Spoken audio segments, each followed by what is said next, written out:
Hannibal Traven was the last leader of the Mages Guild, and is arguably responsible for this once immense institution's downfall. Although this Arch-Mage might have seemingly benevolently sacrificed himself to help the hero of covertly defeat the necromancer Mannimarco, his sacrifice could have been nothing more than an easy escape. Knowing all the damage he'd done, Hannibal decided it would be better to die than to face the retribution of the living. But what did Hannibal do to warrant this investigation into his morality? His banning of necromancy is the first port of call. Ostensibly, the ban on necromancy might seem an ethical thing to do. Necromancy is, by Elder Scrolls definition, the art of manipulating souls. However, that doesn't necessarily mean that it's an evil practice, and in all honesty, the practice probably became worse due to its official banning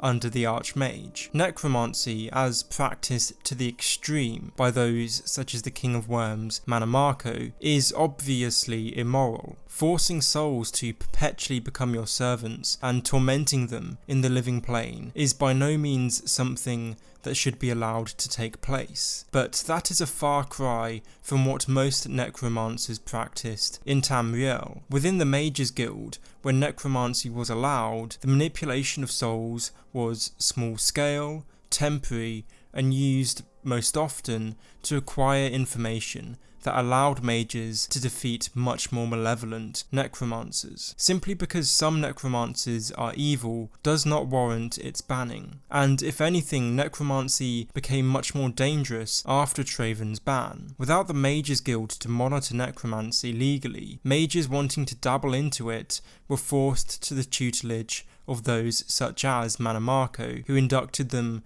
in the most amoral practices of that form of magic. So under Hannibal, who outright banned necromancy with no exceptions, the necromancy scene became worse than ever, to the extent that he basically created the Mannimarco problem for himself. Many mages swarmed to the King of Worms' cult. This emboldened Mannimarco and effectively enabled him to launch his attacks on the Mages Guild in the first place. To give you an idea of how controversial Traven's ban was, and how against it many mages were, half of the highest ranking, most erudite mages instantly left the guild after Traven came into power, indicating just how stupid the move to ban the practice was. It seems highly suspicious that someone supposedly as intelligent as the Arch-Mage Traven would decide to knowingly polarize the guild he runs by imposing that ban, especially when half of his staff told him not to. Either the man was much more stupid than he looked, or he could have been up to something much more nefarious. Perhaps Traven was manipulated and blackmailed by someone like Mannimarco. This would certainly explain why he would be so willing to sacrifice himself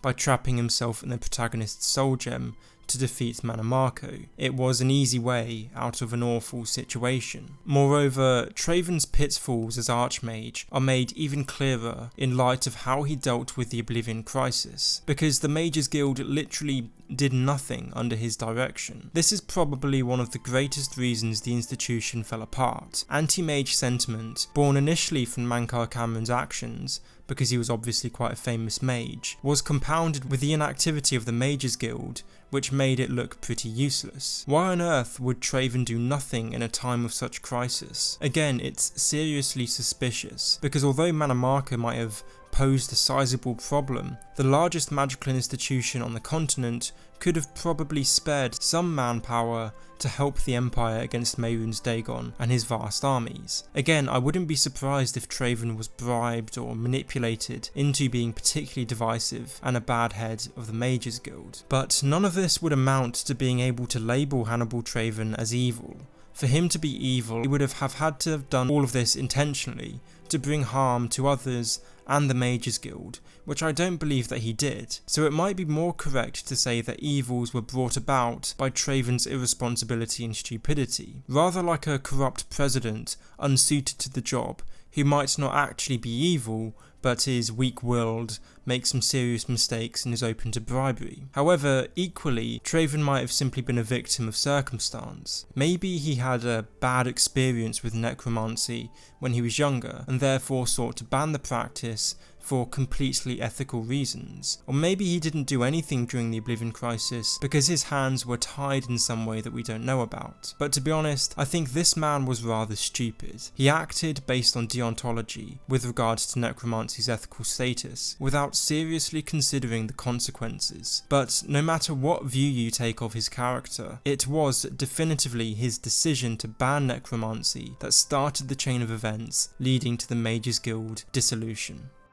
Thanks for watching this video. If you want to see more Elder Scrolls lore videos, then feel free to subscribe to my channel. Also, please do comment which suspicious NPC you want me to investigate next. I'd like to do another video of this style in the near future. Anyway, thanks again, and I'll see you in the next one.